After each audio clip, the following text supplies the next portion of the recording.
That number is not a government budget. It is not a military contract. It is not a pharmaceutical merger.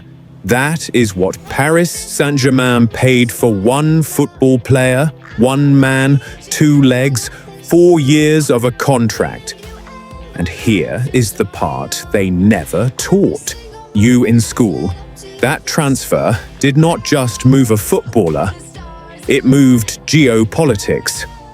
What you are about to hear is not about football. It is about power, money, and the invisible economy hiding inside the world's most popular sport. Let us go back to 2011. Qatar Sports Investments, a sovereign wealth fund owned by the Qatari royal family, purchased Paris Saint-Germain for 70 million euros. On paper, it was a sports acquisition. In reality, it was a diplomatic maneuver.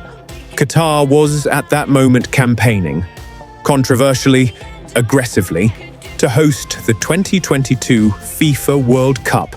France held a permanent seat on the UEFA Executive Committee. The French government held enormous influence in European football politics.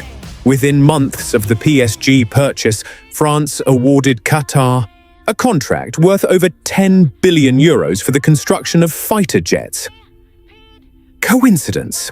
Perhaps, but in geopolitics, there are very few coincidences. This is the hidden economy of football transfers. It is not about who scores the goals. It is about who controls the board.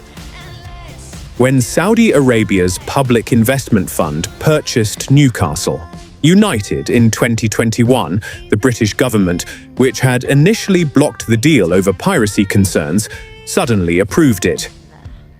4 months later, a major trade agreement between the UK and Saudi Arabia moved quietly forward. When Abu Dhabi's Sheikh Mansour bought Manchester City in 2008, it was the beginning of a soft power campaign that would reshape how an entire nation was perceived globally. The football club was not the investment. The football club was the advertisement. Now, let us talk about the numbers, because the number you see in the headline, the transfer fee, is only the beginning. Take a 100 million euro transfer. Here is where the money actually goes. The selling club receives the headline fee, but immediately loses a percentage to agent commissions, typically between 5 and 15%. Add solidarity payments. FIFA mandates that a portion goes to every club that developed that player from the age of 12. Add sell-on clauses. Contractual agreements ensuring the original selling club receives a percentage of any future transfer. Add image rights negotiations, separate legal entities, often offshore, controlling the commercial value of the player's face and name. By the time the dust settles, a 100 million euro deal can involve 11 different legal entities across 6 different countries.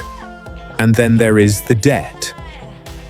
Modern football transfers are frequently financed not by cash on hand, but by structured payment installments amortized across the contract length. This means a club paying 80 million euros for a player over 4 years records only 20 million euros per year on their financial accounts.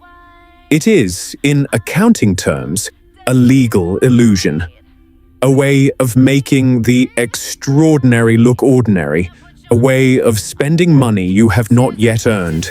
This is not a loophole. It is the operating system of modern football finance, and almost every major club in Europe is running it simultaneously. Something changed in the last decade.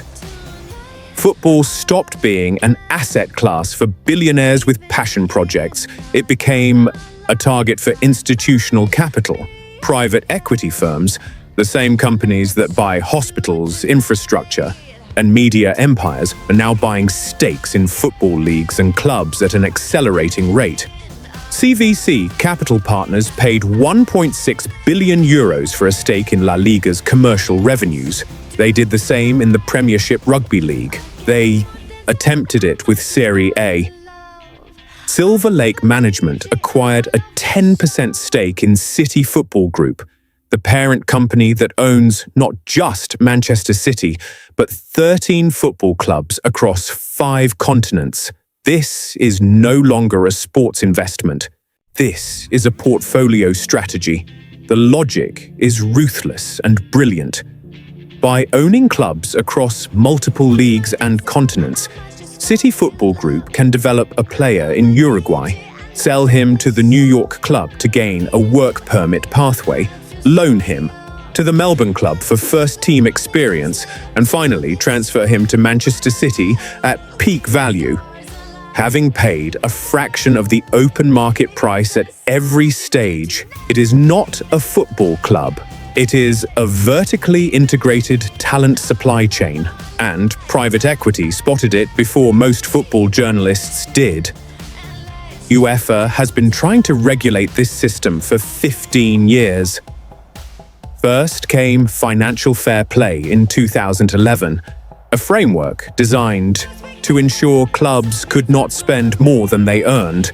The theory was clean, the execution was chaos.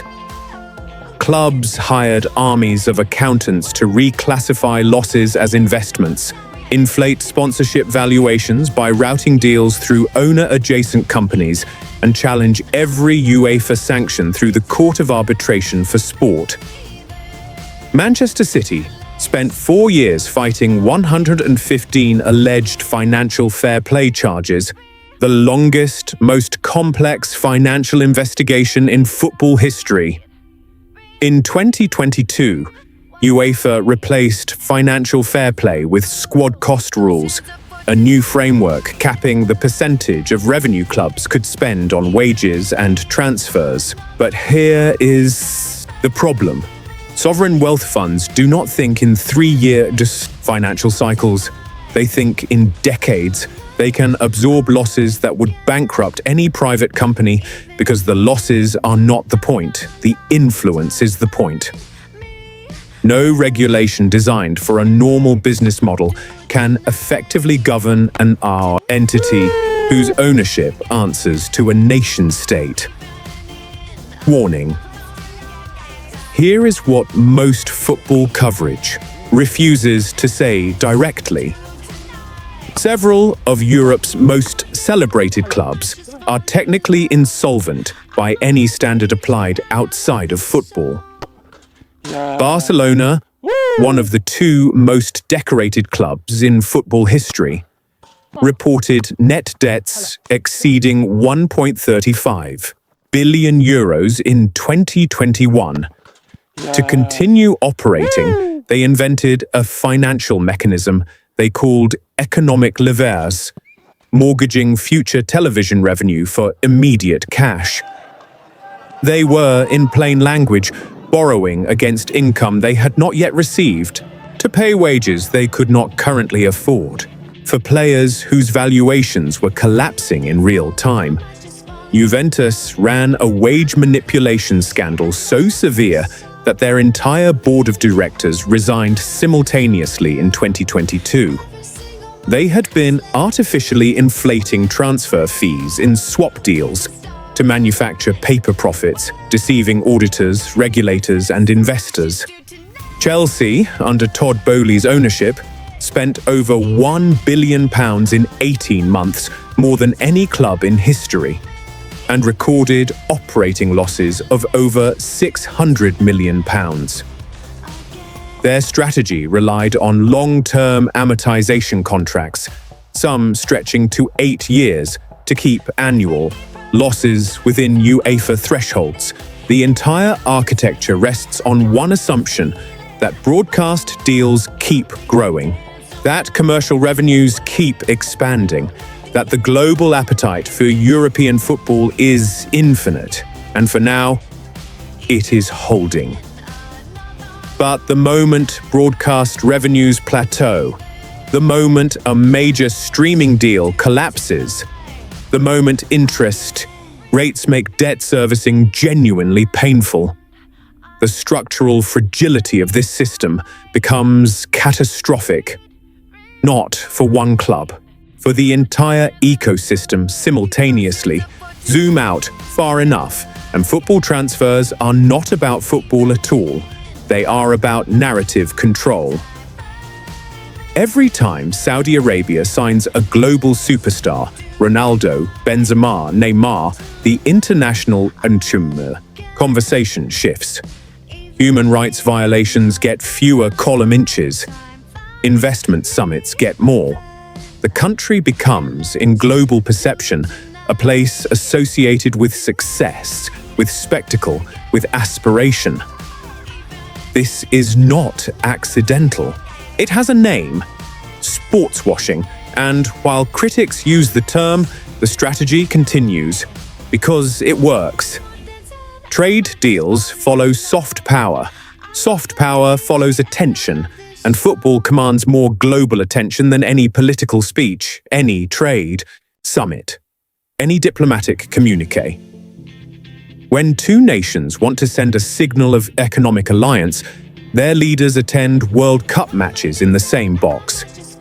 When a country wants to rehabilitate its global standing, it does not hire a PR firm first. It too buys a football club.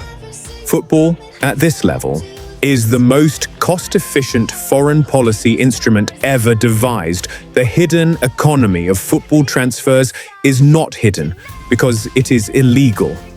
Most of it is entirely legal. It is hidden because we are conditioned to watch the game and not the machinery operating underneath it. The next time you see a €100 million transfer announced, ask yourself not which club gained a player. Ask who signed a trade deal that week. Ask which sovereign fund needed a diplomatic cover story.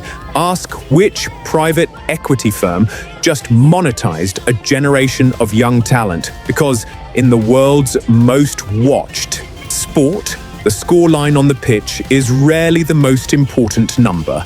The most important number is the one they never put on the screen. Please subscribe my channel for my support and updates.